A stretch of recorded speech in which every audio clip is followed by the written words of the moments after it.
Vector मतलब दो vector होंगे उसका इंटू करना है, मल्टीप्लाई करना है। क्या product of two vectors, product of two vectors जिसे बोलते हैं डॉट प्रोडक्ट। क्या बोलेंगे? डॉट प्रोडक्ट को बोलते हैं स्केलर प्रोडक्ट। क्या? हाँ, डॉट प्रोडक्ट यानी हाँ जिसमें ए डॉट ऑफ बी मल्टीपल बोलेंगे, ए इंटू बी नहीं बोलेंगे। क्या बोलना है आपको? A dot B, that's called dot product. ठीक है, इसको बोलते हैं स्केलर क्या dot product of the two vectors. अच्छा, डॉट प्रोडक्ट कैसे निकालते हैं वो देखते हैं। I dot I is equal to 1, I dot I K dot K J dot J is equal to 1, clear ना? और K dot K is equal to 1, I dot I 1 होगा और जे डॉट जे भी 1 होगा, के डॉट के भी क्या होगा 1 होगा। ये आपका क्या होता है? Dot product. अब इसमें ध्यान देना, डॉट प्रोडक्ट में एक चीज देखी जाती है, I dot J is equal to 0, I dot J, I dot K, J dot I, K dot J. Simple सी बात ये है कि आई डॉट आई छोड़कर यदि आई का किसी के साथ डॉट निकाले तो 0 हो जाएगा। जैसे आई डॉट जे 0, आई डॉट के 0। सिमिलरली जे के साथ 2 लगेगा, जे है ना, जे डॉट के 0। समझ में आया कि नहीं आया? तो आई डॉट आई क्या 1, जे डॉट जे 1, जे डॉट के, दैट्स कॉल्ड प्रोडक्ट है ना। इसको क्या बोलेंगे? पर स्केलर या डॉट प्रोडक्ट वेक्टर। अब एक हम एग्जांपल देते हैं, जैसे फॉर एग्जांपल के ऑफ फिजिकल टू वैल्यू मान लेते हैं a1i plus b1j plus c1k। ठीक है, आपका वेक्टर है, इसको मैंने a से डिनोट किया है। सेकंड वेक्टर है b, a2i plus b2j plus c2k। अब इसका आपको डॉट निकालना है। क्या फाइंड करना है? Dot A vector dot of B vector, A vector dot of value of A क्या है आपके पास? a1i plus b1j plus c1k dot of value of B क्या है आपके पास? हाँ, a2i plus b2j plus c2k। Clear? तो अपन ने पढ़ा आई डॉट आई इज 1, तो a1 i इंटू ऑफ तो आई डॉट क्या हो जाएगा? आई डॉट ऑफ आई 1, यानी क्या होगा बेटा आपका a1 a2 plus b1 b2 plus c1 c2। यदि आई का डॉट आई से निकालना है, जे का डॉट जे से और के का डॉट क्यों?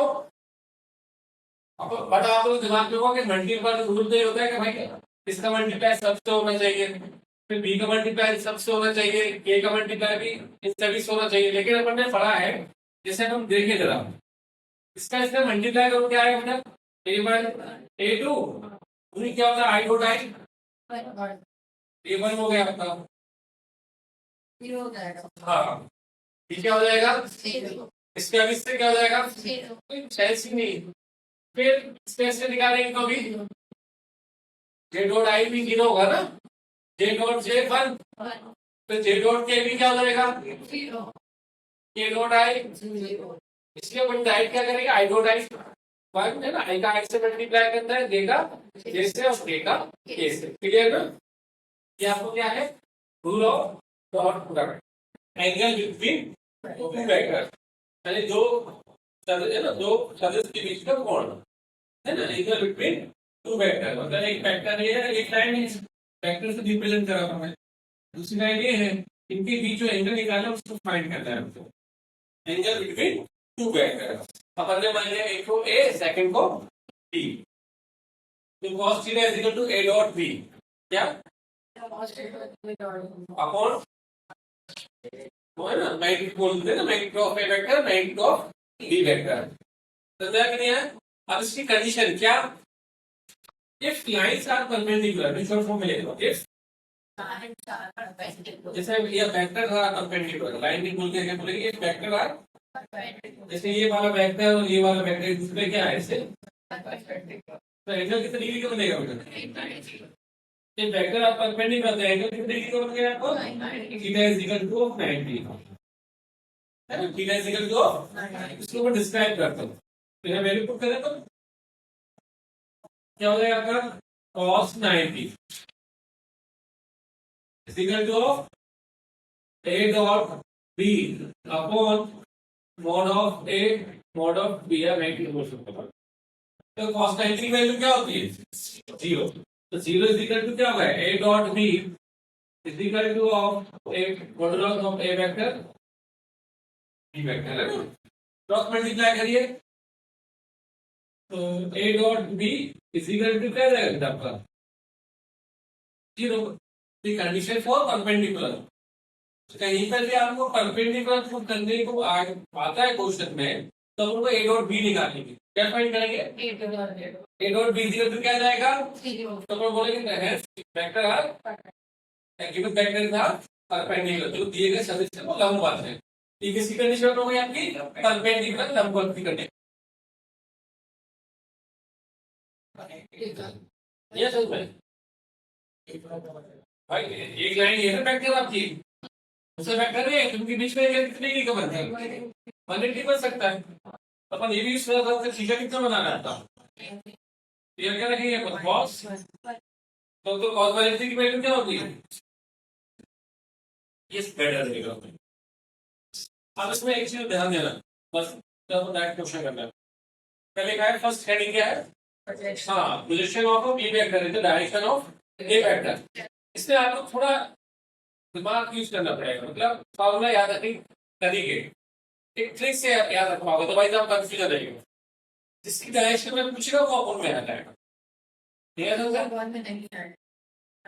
नहीं वो अपन में आएगा, देखो position of B vector in the direction of A vector, किसके डायरेक्शन में, हाँ तो A dot B upon modulus of A vector, या फिर मैग्नीट्यूड भी बोल सकते हैं, है ना, एक ही दिशा में बी का कंट्रीब्यूशन दिशा में होगा वो अपन में आएगा, फिर projection of B vector in the direction of किसकी डायरेक्शन में, A dot B upon magnitude of, तो मेरा क्या नहीं आ रहा है, ये किसकी डायरेक्शन में होगा, बी की डायरेक्शन में, समझ में आ रहा है कि नहीं आ रहा है, इतना आपको याद रखना है, जिसकी डायरेक्शन में आएगा वो चीज अपॉन रह जाएगी, ये ए डॉट बी दोनों में नहीं है समझ, अब एक चीज और ध्यान देना, एक कंफ्यूजन हो रहा है, इसका डायरेक्शन है, अब वेक्टर डायरेक्शन में आएगा तो वेक्टर प्रोजेक्शन क्या लिखा सर, इसमें क्या लिख दिया है, हाँ डायरेक्शन ऑफ ए वेक्टर, तो इसमें ए डॉट बी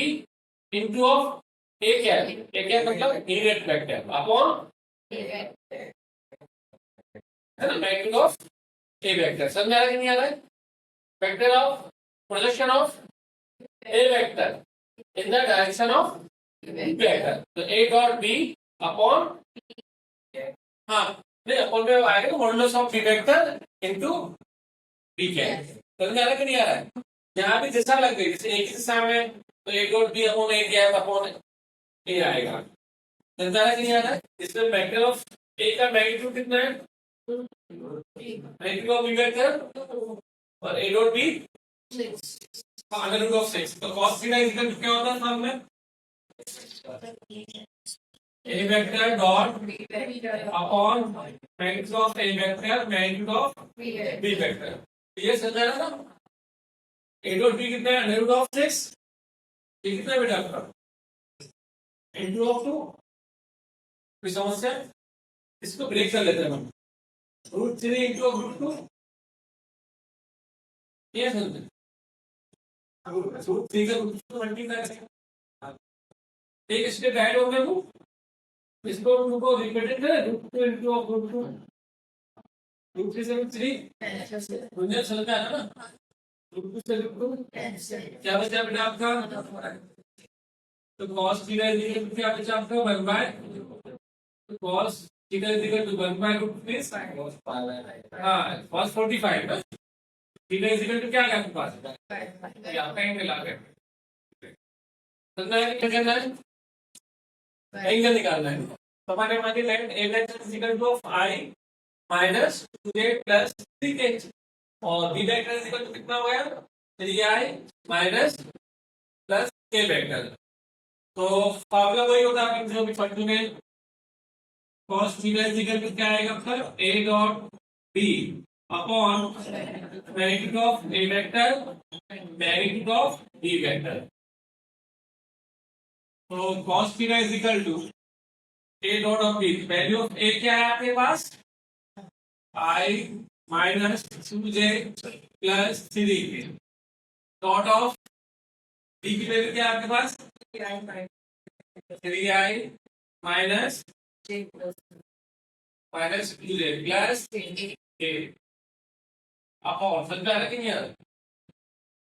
ऐसे वैल्यू कैसे निकालेंगे अनंत है ना, तो निकाले जाए इसमें आगे वैल्यू क्या होता है 1 square minus 2 square plus 3 square. तो मैं ना वैल्यू निकालना सर क्या आएगा बेटा आपका 3 square minus 2 square plus 1 square. समझ में आ रहा है ना? अब 3 बन जाए माइनस माइनस प्लस 2 टू जा 4 3 बन जाए 3 डॉट प्लस समझ में आ गया? वही आई का आई से मल्टीप्लाई किया अपन ने है ना, आई डॉट आई 1 3 बन जाए 3 फिर मल्टीपल ऑफ जे का जैसे किया जे डॉट जे है ना माइनस माइनस प्लस 2 जा 4 समझ में आ गया? फिर के का मल्टीप्लाई किससे किया अपन ने के डॉट के 1 3 बन जाए 3 समझ में आ गया? बस ये आपका आंसर आ गया। ये कितना हो गया आपका 1 प्लस 4 प्लस 9 9 प्लस 4 प्लस 1 कितना हो गया 10 अंडर रूट ऑफ 14 तो फाइनली कितना है 10 बाय 14 2 5 जा 10 2 7 जा 5 बाय 7 ठीक है इधर तो क्या जाएगा आपके पास cos इनवर्स 5